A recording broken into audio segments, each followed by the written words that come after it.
자, 오늘 말씀은 바울이 이제 예루살렘으로 올라가는 과정의 말씀인데, 여기 보면 배를 타고 어디를 지나서, 그러니까 에베소에 이 장로들을 보내고, 그렇죠? 여기 1절에 우리가 그들을 작별하고, 그들이 에베소에서 온 장로들이지 않습니까?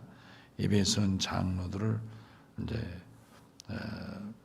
작별하고 배를 타고 밀레도에서 떠나 막바로 고수로 갔다. 고수.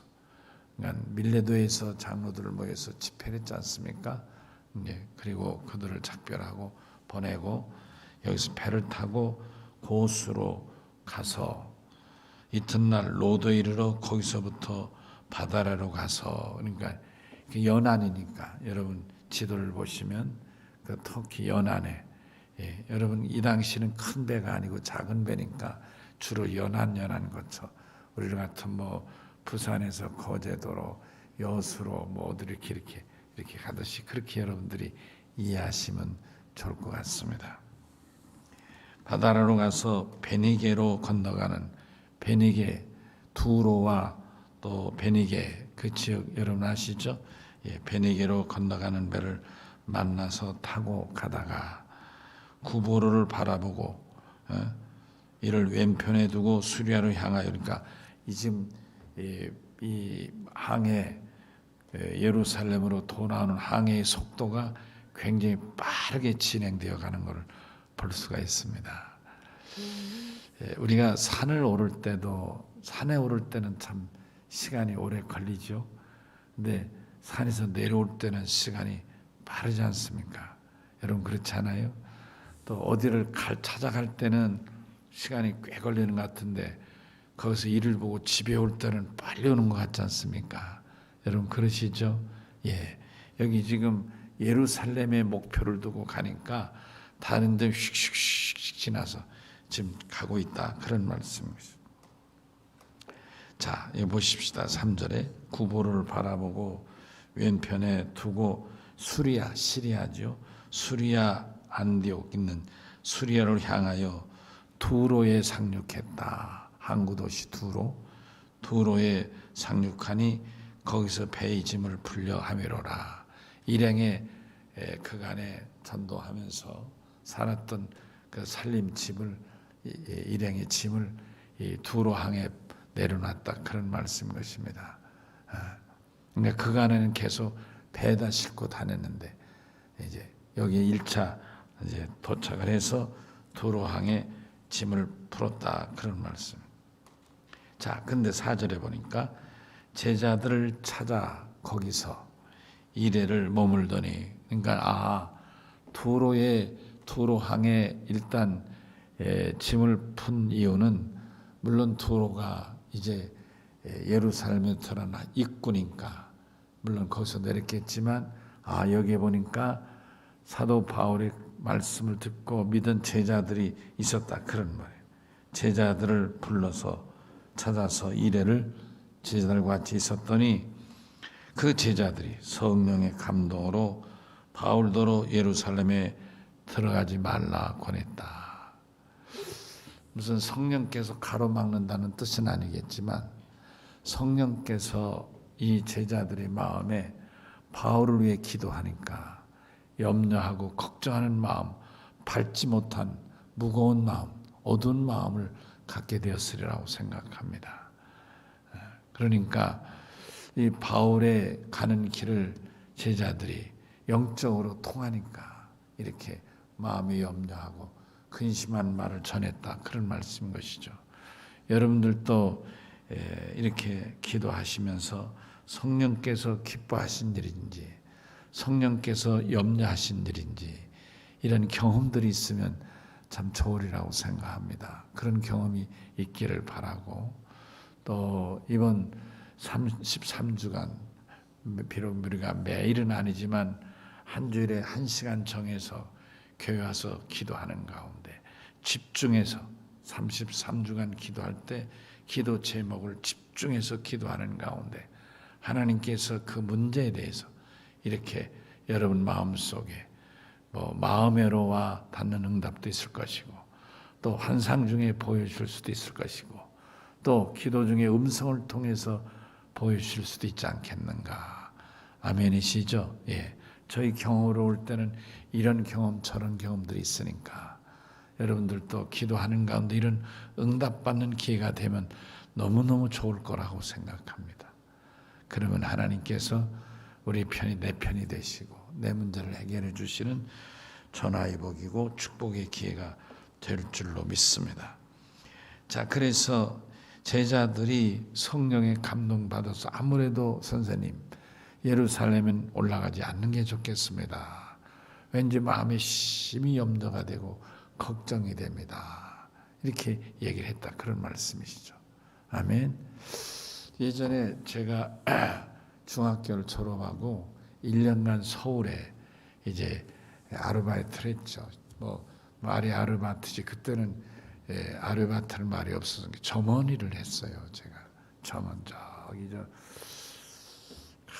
거기 어디야 답심리 제가 어렸을 때 답심리는 완전 변두리고 미개발 지역이었고 막 거기 뭐 집들이 막 들어서 완전 변두리였어요. 거기에서 살면서 제가 점원을 했는데 저를 데려가신 그분이 공부를 시켜준다는 그 말에 그만 내가 혹해가지고 그분을 따라갔더니 1년 동안 고생만 하고 그분이 생활이 어렵고 가게가 어려우니까 무슨 공부를 시켜줍니까? 공부는 뭐 꿈도 생각 못하고 고생했어요 제가. 근데 저는 그저 공부할 수 있는 길이 있다면 그 개의치 않고 이제 따라갔었는데 있다 보니까 그분 내가 너무 어렵고 뭐 저도 무슨 돈이 있어요. 그러니까 오도 가도 못하는 그냥 그 집에 얹혀 있는 이런 참으로 어려운 상황이 있었어요. 좀 더 직설적으로 말하면 밥도 그저 가끔 굶기도 하고 두 끼 먹으면 잘 먹고 그것도 라면도 끓여 먹고 뭐 이렇게 해서 정말 어렵게 지나고 있었어요. 그렇지만 뭐 저한테 돈이 없으니까 어떻게 할 수도 없고 또 뭐 윤호야 조금만 참아 내년에는 학교 보내줄게 이러니까 또 그 말을 믿고 또 이렇게 그렇게 어려운 상황에 처한 적이 있었어요. 근데 갑자기 우리 어머님이 어떻게 나를 찾아오신 거예요.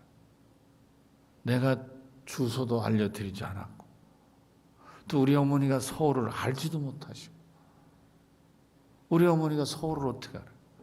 주소도 몰라요.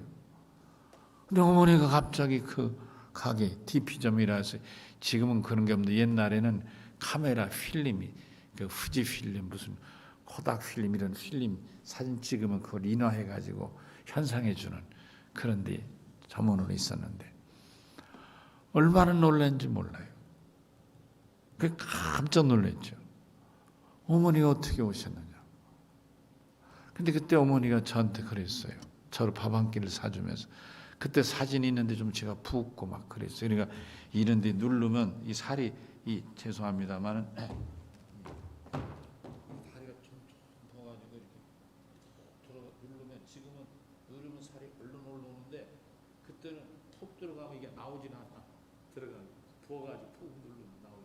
다리가 뚝뚝 여기나 다리가 갖고 그렇게 제가 상당히 미련했지만 하여튼 공부시켜준다는 말 그 말에만 그걸 버티고 있을 때였어요. 근데 어머님이 올라오셨어요. 가면서 어떻게 올라오셨느니까 아무래도 내가 걱정이 돼서 하나님 앞에 아들을 위해 기도하면 근심 걱정이 되고 염려가 되고 너가 매우 염려스러워서 엄마가 견딜 수가 없었다. 그러는 거예요. 그때 어머니가 용문산에 계실 때인데 교통이 나빴죠. 용문산에서 한 20리 이상 산을 넘어야 추풍령역에 오고 거기서 완행열차를 타고 서울 오시는데 도무지 상상이 안 되는데 어머니 어떻게 오셨습니까? 어떻게 오긴 성령이 가르쳐 주신 대로 왔지. 그러고 오신 거예요. 정말 난 믿겨지지 않는 현실을 어머니에게서 봤어요. 그 어떻게 오시니까 성령이 가르쳐 주시는 대로 왔다는 거예요. 그리고 내가 네 모습을 보고 왔다는 거예요. 그저 염려스러워서 왔다. 한 주께서 보이신 모습이 바로 이 모습이었다고 그러면서 저에게 말씀하실 때 나는 도무지 이해는 할 수 없었지만, 그러나 그때 우리 어머니는 능력이 많으셔서 막 미친 사람도 기도하면 막 팍 낫고 정말 강하셨어요. 죽어가는 사람도 살리고 폐병 3기 막 각혈해서 막 쓰러지는 사람도 기도해서 고치시고 막 이럴 때였으니까, 우리 어머니 믿겨지지 않는 실감. 근데 사실 저도 뭐 우리 어머니만큼 같지는 않지만 어느 때는 제가 기도하다 보면 그런 모습들이 보이는 거예요. 여러분도 뭐 전체는 아니지만 가끔 내가 뭐 이 케이스별로 이런 얘기를 한 적이 있을 거예요. 그런 게 다른 게 아니고 저도 그러니까 어머니의 그런 영적인 것을 유산으로 받았다고 생각이 되는 거죠. 그러니까 저도 기도하다 보면 그렇게 보이고 또 그걸 깨닫게 해주시고, 제가 언젠가 얘기했지 않습니까? 개척할 때도 그 어려움이 있을 때 하나님께 기도하면 하나님이 현상을 쫙 보여주시고, 그래서 소문 듣는 얘기와 하나님이 보이신 내용이 같을 때도 있지만 다르기도 하고, 또 소문은 이런저런 소문 드는데 하나님이 보여주시는 건 정확하니까 그걸 보여주시고 나면 얼마 지나면 그대로 하나님이 보여주신 그대로 일이 되어져 가고, 이런 경험들을 하게 돼요. 아마 지금도 제가 그런 뭐 자주는 아니지만 어떤 때는 이렇게 기도하다 보면 이런 현상 저런 현상들을 보여. 사실 나는 뭐 본 적도 없는 사람이지만 그 사람에 대해서 이렇게 미리 하나님이 알려주시는 경험도 하게 되는데, 오늘 여기 본문이 바로 여기 제자들이 그런 모습이 아니었을까. 바울을 위하여 기도하는 가운데 바울이 예루살렘에 올라가면 어떤 어려움 당할 것인가 확실하지는 않지만은 심히 염려스럽고 답답하니까 이건 아닌데 싶어서 올라가지 않으면 좋겠다 이렇게 권했을 거다 그래 본다, 그런 말씀. 아멘. 여러분 경험 있으시죠? 우리가 깊이 기도하는 가운데 이런 경험들. 아멘. 예. 하나님께서 영적인 세계, 아멘, 기도하면 하나님이 그런 걸 보여주시고, 그러니까 또 치료도 되고 또 기도하면 하나님 낫기도 하시고 하지 않겠나. 오늘 낮에도 잠깐 말씀드렸지만 그렇게 너무 생각과 다르게 이렇게 아파서 견딜 수 없어서 걷지도 못하고 너무 힘들어서 얘기를 했더니 의사는 깜짝 놀라서 그럴 리가 없는데요, 그런 게 아닌데요, 이렇게 의사는 뭐 수시술하고 한 3시간 이내면 태어날 수 있다고 간단히 얘기해서 시술한 것이 이렇게 어렵고 힘들고 아프고 고통스러워서 괴롭다고. 그래서 저한테 전화가 왔고, 또 그 얘기를 듣고 하나님 앞에 간절히 기도했더니 목사님 문자가 왔어요. 목사님. 다음 날 제가 읽긴 했어요만은 문자가 오기를, 목사님 기도받고 몇 시간 후에 통증이 깨끗이 사라지고 나아서 이제 의사가 왔는데 태어날 수 있겠다는 얘기를 하셨습니다. 이런 얘기들을 했다, 그런 말씀이죠. 아멘.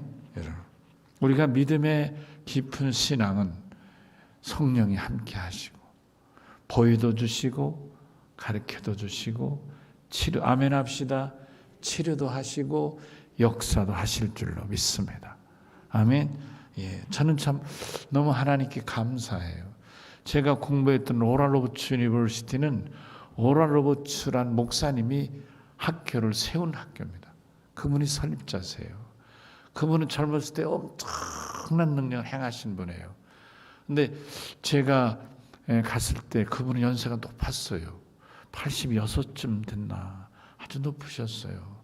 근데 좀 빼짝 마르시고, 그리고 목소리가 굉장히 약하고 가늘고 힘이 없으셨어요. 그래도 그분은 그 지역에서는 상당히 존경받고 이렇게 초청받아 설교하는 분이었어요.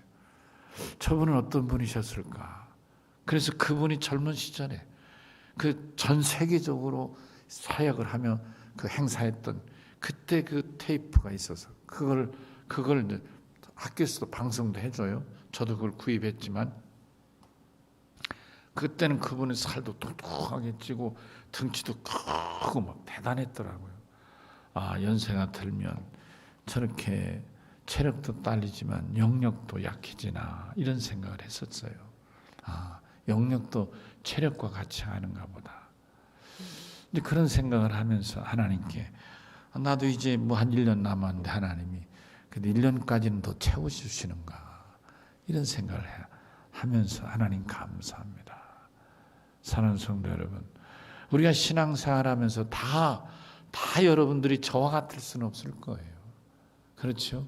뭐 나는 우리 어머님 통해서도 이런 어떤 은사가 이어온 거 아닌가 하는 생각에 정말 감사드립니다만은 여러분은 제가 섬기는 교회 장로님이고 권사님이고 또 집사님 교인들 아니십니까? 여러분들도 저와 같은 성령을 경험하시고 체험도 하시는 능력 있는 믿음이 되시면 좋겠다는 간절함이 저 안에 있습니다.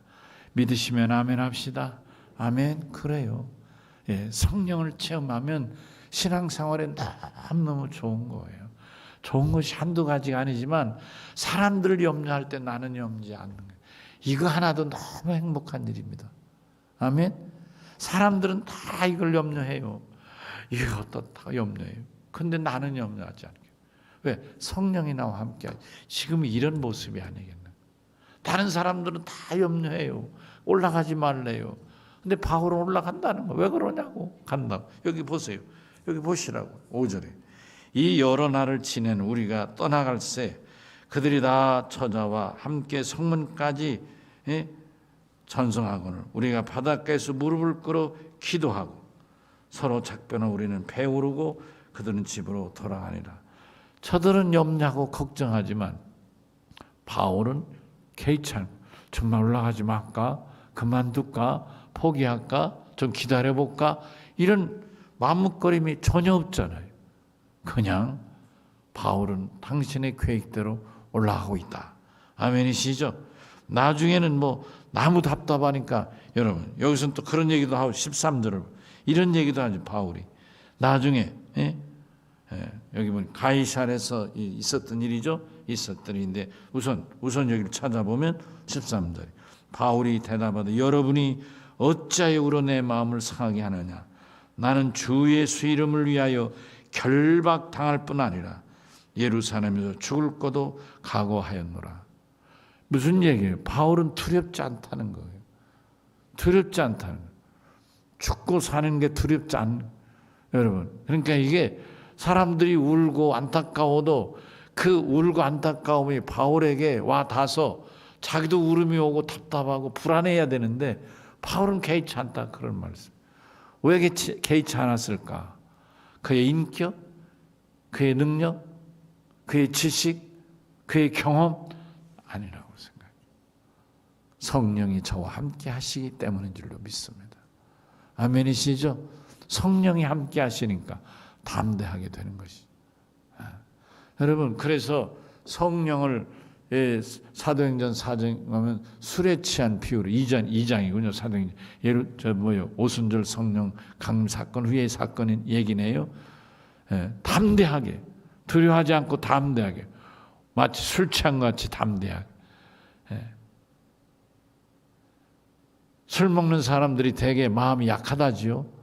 그래서 맨정신을 얘기를 못해서 술을 먹고 술이 취하면 술 기운을 이용해서 얘기한답니다. 이 술을 먹으면 배짱이 생겨가지고 그래서 술 안 먹는 사람은 술 먹는 사람은 술을 안 먹으면 말을 못한다잖아요. 술 안 먹으면 양 같은데 술 먹으면 사람이 바뀐다 이러지 않습니까? 술에 의지해서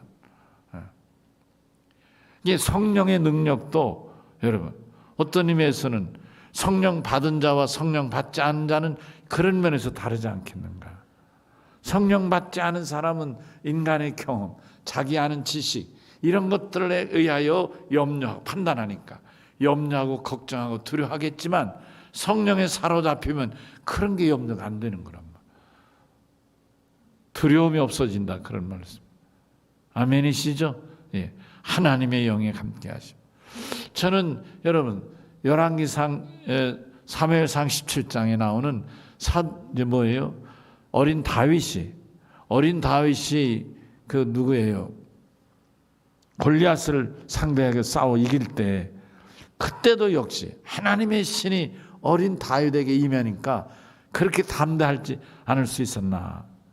여러분 17살쯤 되는 이 소년이 무슨 싸운 경험이 있다고 뭘 안다고 백전노장 골리앗을 향하여 그렇게 담대하게 너는 칼과 창과 단창으로 나오거니와 나는 내가 모욕하는 만군의 주 여호와 이름으로 나간다. 이게 어떻게 가능하겠어요? 오죽하면 골리앗이 하하 웃긴다고 그랬잖아요. 인간의 생각으로는 불가능.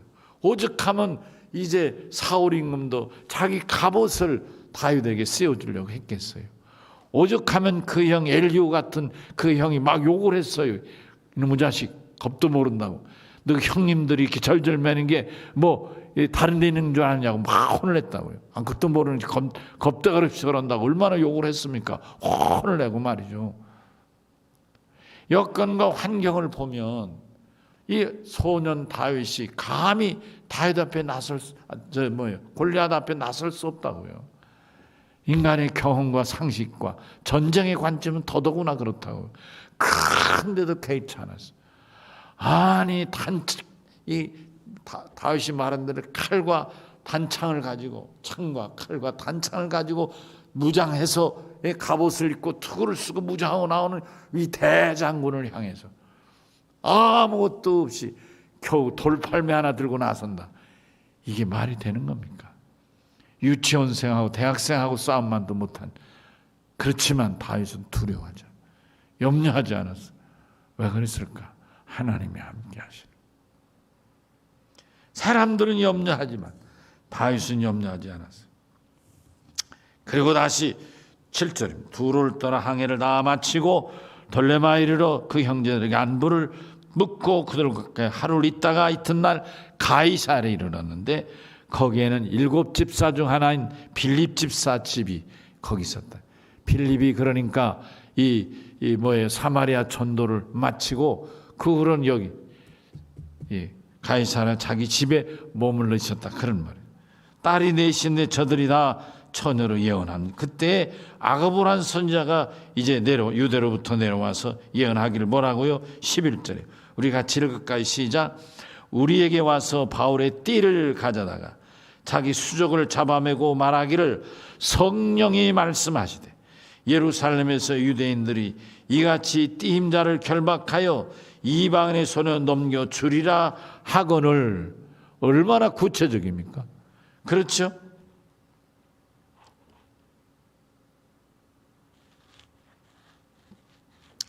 두로에서 만났던 제자들보다 더 구체적이잖아요. 여러분 사실 이 바울이 예루살렘에 올라와서 이렇게 묶이잖아요. 지금 예언한 그대로 저가 묶여서 소용돌이에 휘슬러 가지 않습니까? 그래서 이방인에게 결박돼서 이방인에게 넘겨진다. 그대로 됐잖아요. 여기 지금 아가보란 선지자는 좀 더 구체적으로 예언한 거예요. 이렇게 구체적으로 얘기했는데도 바울은 개의치 않았어요. 이 예언을 듣고 뭐라고? 12절에 우리가 그 말을 듣고 그곳 사람들과 더불어 바울에게 예루살렘으로 올라가지 말라고 권했다는 거예요. 너무나 구체적이니까. 막연히 올라가지 않으면 좋겠습니다 하는 거하고 올라가면 이렇게 매여서 구체적으로 휘슬려 이방인 손에 넘겨 죽음을 당할 수 있다 그런 얘기란 말이에요. 그런데 이방인이라는 로마 집권자들 아니에요. 그렇죠? 로마법으로는 사형당할 수도 있는 거죠. 이런 염려스러운 구체적인 얘기를 했어요. 그랬더니 13절에 바울이 저 말을 듣고는 말하기를 어찌하여 울어 내 마음을 상하게 하느냐. 나는 이미 주 예수 이름을 위하여 결박당할 뿐 아니라 죽을 것도 두려워하지 않고 올라가라. 이때 바울의 자세는 뭐라고요? 죽어도 좋다 이거죠. 내가 할 일 다 했다. 내가 주를 위해 죽어도 좋다. 내 할 일 다 했다. 생을 내려놓고 예루살렘에 올라가는 모습이 아니겠는가 하는 것입니다. 그리고 15절 16절에 나손을 데리고 예루살렘에 올라간다는 내용으로 오늘 말씀을 마치게 되는 것입니다. 사랑하는 열린 성도 여러분, 우리가 일생 주를 섬기며 작은 일이든 큰 일인데 경우에 따라서 개인적인 일이든 우리가 주를 경험하고 성령을 체험하는 믿음이 되시길 바랍니다.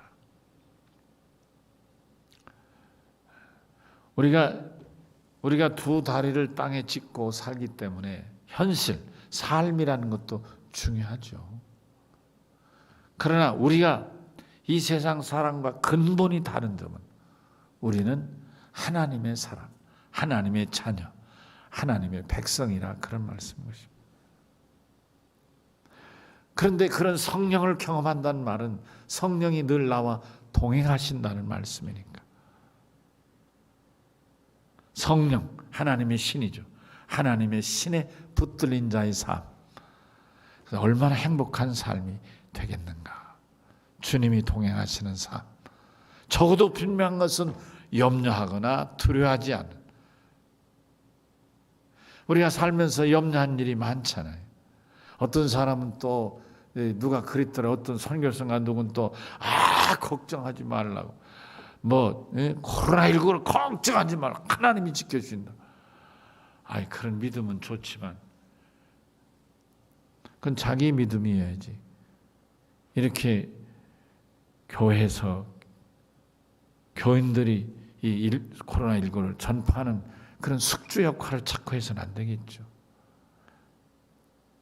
그것은 내가 볼 때 본인이 성령이 함께 하셔서 자기를 지키시고 막아주시는 건 좋지만 다 그럴 수는 없잖아요. 다 그럴 수는 없잖아요. 제가 지금 여러분에게 설교하고 우리가 예수 믿는다고 다 성령에 충만할 수는 없잖아요.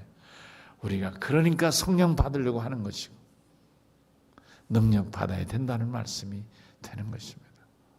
오늘 이 밤에 오신 사랑하는 성도 여러분, 정말 잘 오셨는데 오늘 밤 성령을 경험하시고 체험하시고 그 성령의 능력 있는 덧입는 복된 믿음 되시기를 주의 이름으로 축원합니다.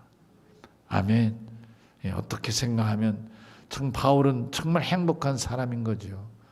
죽음을 넘어서서 오직 예수에 사로잡힌 이 귀한 믿음, 우리가 늘 일평생 도전받을 믿음이라고 생각합니다. 늘 겸손하게 주 앞에 무릎 꿇어야 할 이유가 여기 있는 줄로 압니다. 주님과 승리하는 이 한 주간도 주님과 승리하시고 성령은 하나님의 영, 예수의 영 아닙니까? 주님이 동행하신 승리의 삶이 되시기를 주의 이름으로 간절히 축원합니다. 아멘. 아멘.